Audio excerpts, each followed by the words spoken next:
Good morning everyone. अच्छा बच्चे, मुझे एक बात बताओ। अभी तक हम कंसिडरेशन की डेफिनेशन के बेटा दो पॉइंट्स हम डिस्कस कर चुके हैं। कौन कौन से दो पॉइंट है? पहला, मेरे लिए जो करा जा रहा है वो मेरी इच्छा से करा जाना चाहिए, मेरी मर्जी से करा जाना चाहिए, मेरी रजामंदी होनी चाहिए उसमें। दूसरी बात, कर कोई भी सकता है, कर कोई भी सकता है। देखो मुझे मतलब कंसिडरेशन से होना चाहिए। अब वो कंसिडरेशन मुझे दे कौन रहा है उससे बेटा मुझे कोई मतलब नहीं होना चाहिए। देने वाला प्रॉमिसी भी हो सकता है या प्रॉमिसी के बिहाफ पे कोई दूसरा भी हो सकता है। चलो, तो डेफिनेशन के बेटा दो पार्ट्स हमने पढ़ लिए हैं। मेरी बात बहुत ध्यान से सुनना बेटा। अब मैं जरा आगे की आपसे बात कर रहा हूं। ये देखो, देखो, ये हो गया बेटा पहला पार्ट हमारा, when at the desire of the promisor. ठीक है। ये दूसरा पार्ट हो गया प्रोमिसी और एनी अदर पर्सन। अब मैं आपसे बेटा कुछ बात पूछूंगा, देखना। हैज डन और एब्सटेन फ्रॉम डूइंग इसको छोड़ो। डज, डज और abstains from doing. Promises to do. तो मेरे को एक बात बताओ, has done, does, promises to do. तो आपको बेटा यहां पर थोड़ी सी खुशबू ये नहीं आ रही है? हैज डन, बेटा हैज डन का मतलब तो ये हुआ कि वो पास्ट की बात कर रहा है। हैज डन मतलब पास्ट ना। डज, डज मतलब वो बेटा समवेयर प्रेजेंट की बात कर रहा है।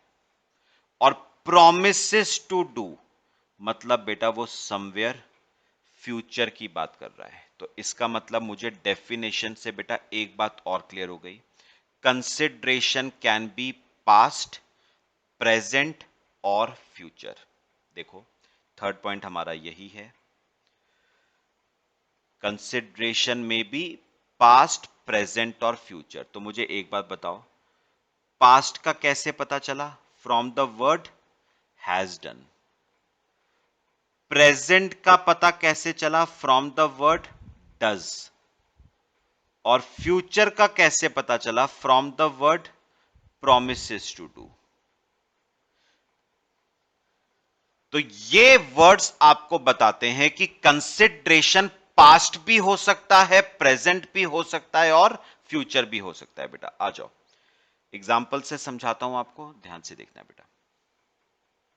सी पॉइंट, कंसिडरेशन मे बी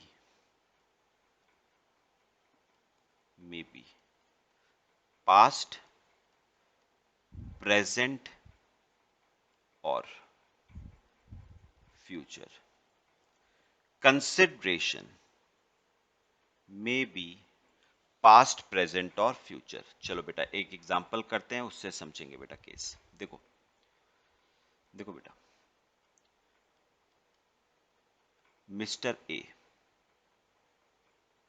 ये एक पर्सन है मिस्टर ए, और उसका फ्रेंड है मिस्टर बी। ठीक है बेटा, ध्यान से देखना बेटा। पता है केस क्या है? सुनना।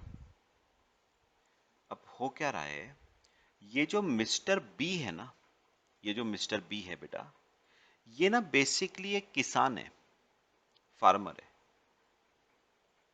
और काफी सालों से फार्मिंग करता आ रहा है। मतलब बेसिकली एक्सपीरियंस बहुत है। तो एक एक्सपीरियंस्ड फार्मर है, इसे फार्मिंग के सारे मेथड्स वगैरह सब पता है बेटा, काफी सालों से करता आ रहा है। अच्छा, अब हुआ क्या, मिस्टर ए, मिस्टर ए भी फार्मर बनना चाहता है। ये भी फार्मर बनना चाहता है, न्यू कमर है, मतलब इसे बेसिकली फार्मिंग की कोई खास नॉलेज नहीं है बेटा, इसे फार्मिंग की कोई खास नॉलेज नहीं है। बात समझ आई बेटा? ठीक है। तो अब हुआ क्या, मिस्टर बी ने ना, मिस्टर बी जो कि इसका फ्रेंड था, उसने इसको बेटा फार्मिंग के सारे मेथड्स सिखाए। तो मिस्टर बी ने मिस्टर ए को ट्रेनिंग प्रोवाइड करी। Mister B provides training to mister A in farming. तो मिस्टर बी ने मिस्टर ए को फार्मिंग में बेटा क्या प्रोवाइड करी? ट्रेनिंग प्रोवाइड करी, उसे सब सिखाया कैसे फार्मिंग करी जाती है, क्या क्या तरीके हैं वगैरह वगैरह। अब क्या हुआ, मिस्टर ए ने फार्मिंग सीख ली और बेटा खूब सारे उसने बेटा प्रॉफिट्स कमाए। सपोज उसने प्रॉफिट्स कमाए 10 लाख पर एनम के। तो मिस्टर ए ने बेटा फार्मिंग से कितने के प्रॉफिट्स कमाए हैं? 10 लाख पर एनम के। तो मैं यहां पर बेटा पॉइंट्स लिख देता हूं। ये आपका पॉइंट नंबर 1 था, ये आपका पॉइंट नंबर 2 है। ठीक है बेटा, चलो अब पता है मिस्टर ए को क्या रियलाइज हुआ। मिस्टर ए को रियलाइज हुआ कि यार ये प्रॉफिट्स मैं बिल्कुल ना कमा पाता। ध्यान से सुनना, ये प्रॉफिट्स में ना कमा पाता अगर अगर पास्ट में, वर्ड ध्यान से सुनना, अगर पास्ट में मुझे मिस्टर बी ने फार्मिंग की ट्रेनिंग प्रोवाइड ना करी होती। यानी ये जो प्रॉफिट्स है ना, I owe these profits to mister B. अगर वो मुझे फार्मिंग ना सिखाता तो मैं ये प्रॉफिट्स ना कमा पाता। ठीक है, तो उसने पता है, उसने मिस्टर बी के साथ किया एक अग्रीमेंट। उसने मिस्टर बी के साथ किया बेटा एक अग्रीमेंट। अग्रीमेंट में क्या लिखा? दोनों ने एक अग्रीमेंट किया। ए ने बी के साथ किया बेटा एक अग्रीमेंट, और उस अग्रीमेंट में ए ने बी को कहा, ए promises to pay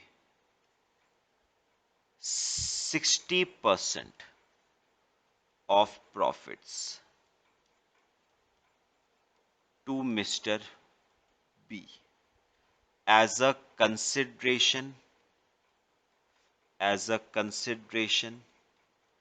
for training, as a consideration for training provided by B to A। तो as a consideration for training provided by B to A. लो बेटा कॉपी करो इसे, फिर मैं आपसे लास्ट बात करता हूं बेटा,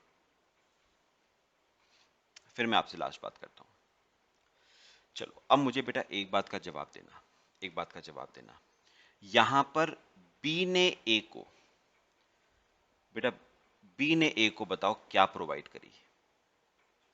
बी ने ए को प्रोवाइड करी बेटा ट्रेनिंग। ये बेटा थर्ड पॉइंट हो गया, ये अग्रीमेंट वाला, ये थर्ड पॉइंट हो गया। बी ने ए को बताओ बेटा क्या प्रोवाइड करी? ट्रेनिंग। तो ये ट्रेनिंग ए के लिए क्या बन गया बेटा? कंसिडरेशन। ठीक है, और ए बी को क्या दे रहा है? 60% ऑफ प्रॉफिट्स। तो वो बी के लिए क्या बन गया बेटा? कंसिडरेशन। तो अगर मैं आपसे बोलूं कि यहां पर ए के लिए बेटा कंसिडरेशन क्या है, शॉर्ट में लिख रहा हूं, ए के लिए कंसिडरेशन क्या है? जो ट्रेनिंग बी ने ए को बेटा क्या करी थी? प्रोवाइड। वो ए के लिए क्या है? कंसिडरेशन। और अगर मैं पूछूं बेटा बी के लिए कंसिडरेशन क्या है, तो आप कहोगे शेयर इन प्रॉफिट्स। वो बी के लिए क्या है बेटा? कंसिडरेशन है। अब मुझे एक बात का जवाब बस आप देना, बेटा बस आप देना, और वो क्या है? ये जो ए का कंसिडरेशन है ट्रेनिंग, ये बेटा कब दी गई थी? आज दी गई है। ये ट्रेनिंग कब दी गई है? आज? या ये ट्रेनिंग फ्यूचर में दी जाएगी? या पास्ट में ये ट्रेनिंग ऑलरेडी दी जा चुकी है? तो बेटा याद करना, अग्रीमेंट हुआ है आज, और ये ट्रेनिंग ऑलरेडी बी ए को क्या कर चुका था? प्रोवाइड कर चुका था। तो बेटा इसे हम कहते हैं पास्ट कंसिडरेशन। ये है आपका पास्ट कंसिडरेशन।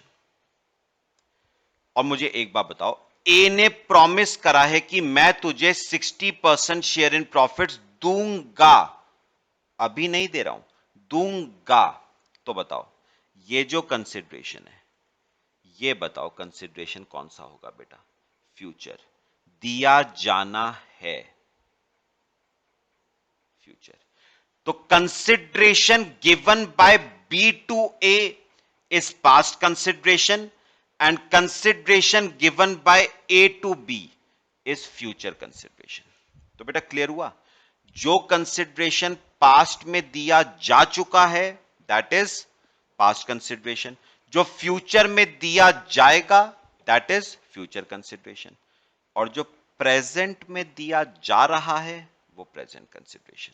तो इसमें दो तो कवर हो गए ना, पास्ट और फ्यूचर तो कवर हुआ। कॉपी करो बेटा, फिर एक और एग्जांपल कराता हूं प्रेजेंट का, कॉपी करो। फिर एक प्रेजेंट कंसिडरेशन का भी केस कराता हूं, वो तो सिंपल सा है।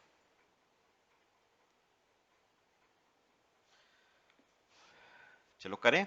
देखो बेटा, ये देखो मिस्टर ए, बेटा मिस्टर ए ना बायर है, और वो शॉप पे बेटा सामान खरीदने गया, शॉपकीपर।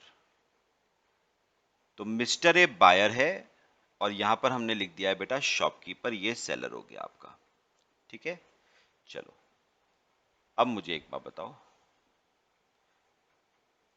मिस्टर मिस्टर ए ने शॉपकीपर से 1 kg राइस खरीदा, ठीक है। तो शॉपकीपर ने ए को बेटा क्या दिया? राइस, ठीक है। और ए ने शॉपकीपर को बेटा क्या दिया? राइस का प्राइस कितना? से 100 रुपीज पर केजी। तो एक हाथ से शॉपकीपर ने ए को राइस पकड़ाया और दूसरे हाथ से उसने 100 रुपए ले लिया, पक्का। तो ये बताओ यहां पर बेटा ए ने शॉपकीपर को क्या दिया था? 100 रुपए, बदले में इन रिटर्न बताओ उसे क्या मिला? राइस। तो वो राइस मिस्टर ए के लिए बेटा क्या बन जाता है? कंसिडरेशन। ऐसे ही मुझे बताओ शॉपकीपर ने क्या दिया था बेटा? राइस दिया था, बदले में उसे क्या मिला? 100 रुपए मिला उसे, तो वो उसका कंसिडरेशन बन गया 100 रुपीज पर केजी, ये शॉपकीपर का कंसिडरेशन बन गया। बात समझ आई? और बेटा याद रखना ये दोनों कंसिडरेशन आज अभी इसी वक्त दिए जा रहे हैं, तो इन दोनों कंसिडरेशंस को बेटा हम क्या नाम दे देंगे? Present consideration. ये दोनों कंसिडरेशन आपके क्या हैं? प्रेजेंट कंसिडरेशन बेटा।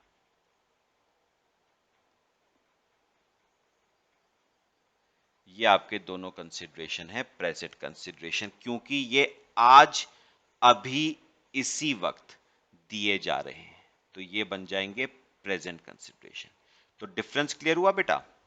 पास्ट कंसिडरेशन कौन सा हुआ? जो पास्ट में दिया जा चुका है।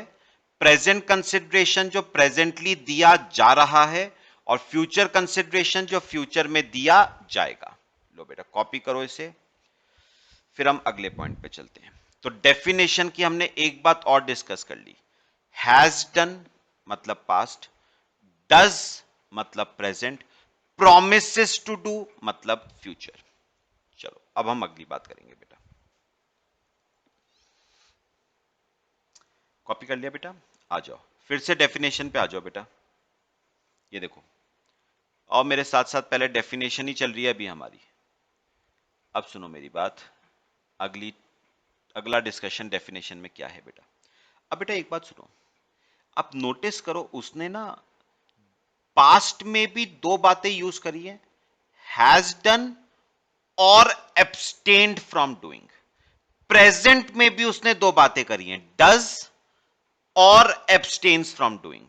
और फ्यूचर में भी दो बातें करी हैं, प्रोमिसेस टू डू और abstain from doing something such an act और एब्सटिनेंस। तो आप ना नोटिस करो, हर डन के साथ एब्सटेन्ड है, डस के साथ एब्सटेन है, प्रोमिसेस टू डू के साथ एब्सटेन है।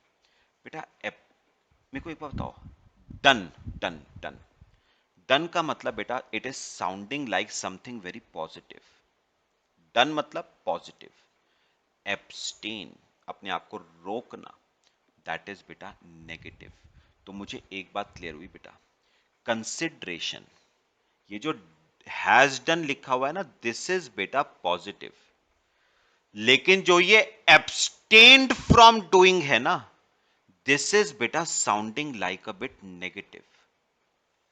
बात समझ आई? ऐसे ही बेटा ये जो डज है, does, this sounds like positive, कुछ करना पॉजिटिव, लेकिन जो बेटा ये एब्सटेन्स फ्रॉम डूइंग है ना, this sounds like a bit negative. Same, promises to do sounds a bit positive, abstains from doing something sounds a bit negative। बात समझ आ रही है बेटा सबको? तो मुझे एक बात ना इस डेफिनेशन से बेटा और क्लियर हो गई, और वो क्या है, consideration can be positive, consideration can be negative. Positive भी कंसिडरेशन हो सकता है और नेगेटिव भी कंसिडरेशन हो सकता है। देखो अगला पॉइंट हमारा बेटा यही है, कंसिडरेशन में B positive as well as negative. आ जाओ बेटा समझते हैं। फोर्थ पॉइंट, फोर्थ पॉइंट लिखो, कंसिडरेशन में बी पॉजिटिव और नेगेटिव। तो होने को कंसिडरेशन बेटा पॉजिटिव भी हो सकता है और होने को कंसिडरेशन बेटा नेगेटिव भी हो सकता है।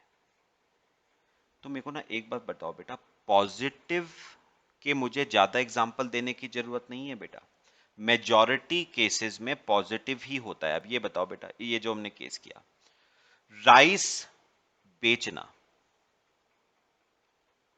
राइस बेचना बेटा, ये राइस बेचना, मुझे अपने आप बताओ, कुछ करने की बात हो रही है ना, राइस बेचना मतलब कुछ करना, तो this is positive, this is positive, है ना। पैसे देना मतलब कुछ करने की बात है ना, तो पैसे देना, देना मतलब कुछ करना, पॉजिटिव। तो मेजॉरिटी केसेस में कंसिडरेशन इज पॉजिटिव। मैं आपको कोचिंग पढ़ा रहा हूं, कुछ कर रहा हूं ना, तो that is positive. You are paying me the fees, कुछ कर रहे हो ना, दैट इज पॉजिटिव। तो मेजॉरिटी केसेस में बेटा कंसिडरेशन इज पॉजिटिव। हाँ, कई केसेस में बेटा consideration can be negative also. पहले मैं आपको ना इसका थोड़ा सा मतलब बताऊं, कंसिडरेशन में बी पॉजिटिव, कुछ करना इज कंसिडरेशन बेटा, कुछ करना is consideration which is a positive consideration. और अगर मैं बात करूं नेगेटिव, बेटा कुछ ना करना इज ऑल्सो कंसिडरेशन। तो याद रखना, कुछ करना भी कंसिडरेशन होता है और कुछ ना करना भी कंसिडरेशन होता है। तो कंसिडरेशन होने को पॉजिटिव भी हो सकता है और नेगेटिव भी हो सकता है। आओ बेटा एक एग्जांपल करते हैं। वैसे वो केस आपको याद आएगा, ये बात ना ऑफर में भी बताई थी मैंने, offer can be positive as well as negative. वही सेम बात मैं यहां पर आपसे कर रहा हूं। बेटा देखो,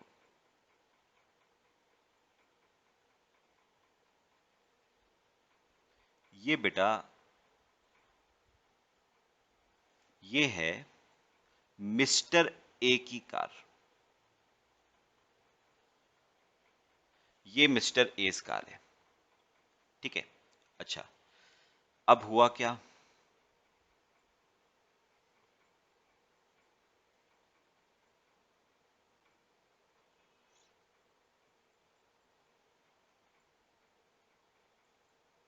ये बेटा एक ट्रक है, ठीक है। मिस्टर बीज लॉरी। बात समझ आई बेटा? अब हुआ क्या, एक दिन बचे इन दोनों का एक्सीडेंट हो गया, दोनों आपस में भिड़ गए, ए की कार और बी का ट्रक आपस में भिड़ गए, गाड़ियां भिगी, गाड़ियां भिड़ी, गाड़ियों के साथ साथ बेटा गाड़ियों के जो मालिक थे मिस्टर ए और मिस्टर बी वो भी भिड़ गए, हो गई दोनों में लड़ाई, दोनों का नुकसान हुआ। लेकिन मेन बात थी बेटा गलती किसकी थी, और गलती बेटा सरासर मिस्टर ए की थी, क्योंकि वो आ रहा था रॉन्ग साइड से। ठीक है, तो सरासर गलती मिस्टर ए की थी। तो अब क्या हुआ, सुनो ध्यान से बेटा, अब क्या हुआ, अब क्या हुआ, फॉल्ट किसका था बेटा, पहला पॉइंट लिख लो एक्सीडेंट, दूसरा पॉइंट बेटा फॉल्ट था मिस्टर ए का। अब क्या हुआ, मिस्टर बी जो लॉरी वाला था ना, इसने ए को धमकी दी। ठीक है, इफ यू डू नॉट पे मी, इफ यू डू नॉट पे मी, या चलो आप ना थोड़ा सा लिखो मत, 2 मिनट बेटा। अब बेटा हुआ क्या, सुनो सुनो, अब हुआ क्या, अब बेटा हुआ क्या, मिस्टर बी ने ना ए को धमकी दी कि देख भैया गलती तेरी थी, तू गलत साइड से आ रहा था, शांति से मेरी कार को बेटा रिपेयर करवा दे। बात समझ आई? नहीं तो मैं तेरे खिलाफ चला पुलिस स्टेशन में फाइल करूंगा एफआईआर। बात समझ आई? अब मिस्टर ए बेचारा सीधा साधा आदमी था, डर गया, तो उसने बी को दे दिया ऑफर, क्या, if you do not go to police station I will get your car repaired, मैं तुम्हारी कार को रिपेयर करवा दूंगा, provided you do not go to police station. तो मुझे एक बात बताओ बेटा, मैं बस एक बात पूछूंगा आपसे बेटे, मुझे एक बात का जवाब दे दो, मिस्टर ए बी को क्या दे रहा है, मिस्टर ए बी को क्या दे रहा है, उसकी कार रिपेयर करवा रहा है, बदले में मिस्टर ए को क्या मिल रहा है, मुझे बताओ, ए बी की कार को क्या करवा रहा है बेटा, रिपेयर करवा रहा है, बदले में ए को क्या मिल रहा है, B will not go to police station, ये मिल रहा है बेटा ए को इन रिटर्न। तो ये बताओ ए का क्या बनता है कंसिडरेशन, कौन सा बेटा, पॉजिटिव कंसिडरेशन बनता है या नेगेटिव? अगर तुम पुलिस स्टेशन नहीं जाओगे, मतलब कुछ ना करने की बात हो रही है बेटा, तो ये कंसिडरेशन हमारा बेटा क्या कहलाता है, नेगेटिव कंसिडरेशन। तो याद रखना, कुछ करना इज कंसिडरेशन और कुछ ना करना इज ऑल्सो कंसिडरेशन। लो बेटा कॉपी करो, फिर हम आगे चलते हैं। तो बेटा बात क्लियर हो रही है सबको? तो हमारी पूरी डेफिनेशन बेटा कंप्लीट हो गई, 4 पॉइंट्स पे पूरी डेफिनेशन बेस्ड है। कौन कौन से 4 पॉइंट्स? पहला, when at the desire of the promisor, मतलब इच्छा प्रोमिसर की होनी चाहिए, मर्जी प्रोमिसर की होनी चाहिए, रजामंदी प्रोमिसर की होनी चाहिए, द प्रोमिसी और एनी अदर पर्सन। अच्छा, प्रोमिसर को जो कंसिडरेशन दिया जा रहा है, किससे दिया जा रहा है, दैट इज इररिलेवेंट। देने वाला प्रोमिसी भी हो सकता है, देने वाला प्रोमिसी के बिहाफ पे कोई दूसरा भी हो सकता है। Has done, does, promises to do means past, present, future. तो consideration can be past as well as present as well as future.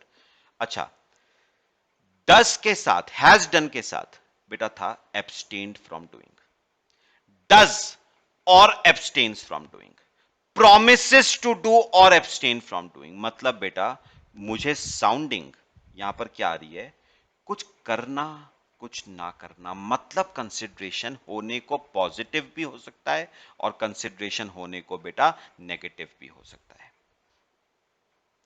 और बेटा हमारा ये पूरी डेफिनेशन पूरी कंप्लीट हो गई। और बेटा लास्ट में फिर एक बात उन्होंने और कही थी, वो तो खैर हमारी ऑलरेडी हो चुकी है, सच एन एक्ट और एब्स्टिनेंस। एक्ट का मतलब बेटा पॉजिटिव बात हो रही है ना, एक्ट का मतलब इज पॉजिटिव, और एब्स्टिनेंस मतलब नेगेटिव। तो सच पॉजिटिव और such negative is known as consideration. अब चाहे पॉजिटिव हो चाहे नेगेटिव हो, हम उसे कंसिडरेशन मान के चलेंगे बेटे। तो ये आपके ना बेटा पूरी डेफिनेशन हमारी कंसिडरेशन की हमने डिस्कस करी बहुत डिटेल में बेटा। समझ आया बेटा सबको? ठीक है, चलो अब फिफ्थ पॉइंट पे आते हैं। वैसे वो हमने बेटा ऑलरेडी पढ़ा हुआ है, क्या है? कंसिडरेशन में बी एग्जीक्यूटेड और एग्जीक्यूटरी। चलो आ जाओ, फिफ्थ पॉइंट बहुत सिंपल। कंसिडरेशन में बी एग्जीक्यूटेड और एग्जीक्यूटरी। तो कंसिडरेशन होने को एग्जीक्यूटेड भी हो सकता है और एग्जीक्यूटरी भी हो सकता है। मुझे बेटा एक बात का जवाब देना, याद करो हमने चैप्टर 1 में हमने एग्जीक्यूटेड कॉन्ट्रैक्ट और एग्जीक्यूटरी कॉन्ट्रैक्ट्स हमने पढ़े थे। बताओ क्या मतलब था बेटा एग्जीक्यूटेड का और एग्जीक्यूटरी का? एग्जीक्यूटेड का मतलब था कंप्लीटेड कॉन्ट्रैक्ट्स और एग्जीक्यूटरी था इनकम्प्लीट कॉन्ट्रैक्ट्स। तो मैं एक बात थोड़ा सा बोलूं बेटा, एग्जीक्यूटेड कंसिडरेशन क्या होगा? जो कंसिडरेशन दिया जा चुका है वो बेटा एग्जीक्यूटेड है, और जो कंसिडरेशन फ्यूचर में दिया जाएगा वो बेटा क्या हो गया? Executory consideration. अच्छा मैंने कहा दिया जा चुका है मतलब पास्ट होगा या प्रेजेंट होगा? दिया जा चुका है मतलब पास्ट या प्रेजेंट? अच्छा, फ्यूचर में दिया जाएगा मतलब फ्यूचर कंसिडरेशन। तो इसका मतलब ना अभी हमने पढ़े थे कि consideration can be past, present और फ्यूचर। तो जो पास्ट और प्रेजेंट वाले कंसिडरेशन है वो एग्जीक्यूटेड है बेटा, दिए जा चुके हैं। और जो फ्यूचर वाला कंसिडरेशन है वो बेटा एग्जीक्यूटरी है, फ्यूचर में दिया जाएगा। ठीक है, तो एग्जीक्यूटेड मतलब पास्ट और प्रेजेंट कंसिडरेशन, एग्जीक्यूटरी मतलब फ्यूचर कंसिडरेशन। चलो बेटा अब आपको इसका एग्जाम्पल बेटा एक कराता हूं, उसमें हम दोनों पॉइंट्स डिस्कस कर लेंगे। देखो मिस्टर ए और मिस्टर बी। बेटा ये जो मिस्टर बी है ना, ये है कार डीलर। ये एग्जाम्पल भी शायद मैंने आपको कराया हुआ है। मिस्टर बी है एक कार डीलर, ठीक है, और ए है बायर। बेटा अब हुआ क्या, ए बी के पास गया, ठीक है, पहला point, to purchase Swift Dzire. ठीक है, अच्छा फिर बेटा बी ने ए को उसका प्राइस बताया। बी ने कहा आपको स्विफ्ट डिजायर पड़ेगी 6 लाख रुपीस की, 6 लाख रुपीस की। ठीक है, लेकिन लेकिन Swift Dzire currently out of stock है। लेकिन स्विफ्ट डिजायर करंटली क्या है बेटा? Out of stock. हमें ऑर्डर पे ऑर्डर पे स्विफ्ट डिजायर मंगवानी पड़ेगी, ठीक है। लेकिन एक शर्त है। एक शर्त क्या है? आपको पूरा पैसा 6 लाख रुपए आज के आज जमा करवाने पड़ेंगे और हम आपको कार की डिलीवरी देंगे 1 महीने बाद। तो मुझे एक बात बताओ, डिसाइड क्या हुआ है? बेटा डिसाइड हुआ है कि ए पे करेगा 6 लाख रुपीस। किसको बेटा? बी को। तो ए 6 लाख रुपए पे करेगा बी को। ये आपका फोर्थ पॉइंट। और बी बेटा कार की डिलीवरी ए को देगा after 1 month. Car to be delivered after 1 month. तो बी ए को कार डिलीवर करेगा 1 महीने के बाद। यह डिसाइड हुआ है दोनों के बीच में। बात समझ आई बेटा? ये फिफ्थ पॉइंट। तो बस अपने आप चलो मेरे को बता दो, बात सिंपल सी है। बताओ बेटा, ए बी को पैसे कब दे रहा है? पूरे पैसे आज के आज दे रहा है बेटा। तो इस कंसिडरेशन को बेटा क्या कहोगे? Executed consideration. क्यों एग्जीक्यूटेड? क्यों? दिया जा चुका है या दिया जा रहा है, एग्जीक्यूटेड कंसिडरेशन। जबकि बताओ बी ए को कार कब डिलीवर करेगा? 1 महीने के बाद। मतलब इस कंसिडरेशन को बेटा क्या कहोगे? एग्जीक्यूटरी कंसिडरेशन, क्योंकि फ्यूचर में दिया जाना है। एग्जीक्यूटरी कंसिडरेशन, फ्यूचर में दिया जाना है। तो जो कंसिडरेशन दिया जा चुका है एग्जीक्यूटेड कंसिडरेशन, जो फ्यूचर में दिया जाना है एग्जीक्यूटरी कंसिडरेशन। बताओ बेटा, बात समझ आई सबको? चलो कॉपी कर लो ये एग्जांपल बेटा। तो आज हमने 3 पॉइंट्स करे ना। कंसिडरेशन पास्ट भी हो सकता है, प्रेजेंट भी हो सकता है, फ्यूचर भी हो सकता है। कंसिडरेशन पॉजिटिव भी हो सकता है, नेगेटिव भी हो सकता है। कंसिडरेशन एग्जीक्यूटेड भी हो सकता है, एग्जीक्यूटरी भी हो सकता है बेटा। कॉपी कर लो, बाकी बेटा नेक्स्ट क्लास में डिस्कस करेंगे। कर लिया बेटा कॉपी? चलो बच्चे थैंक यू, बाकी नेक्स्ट क्लास में डिस्कस करते हैं।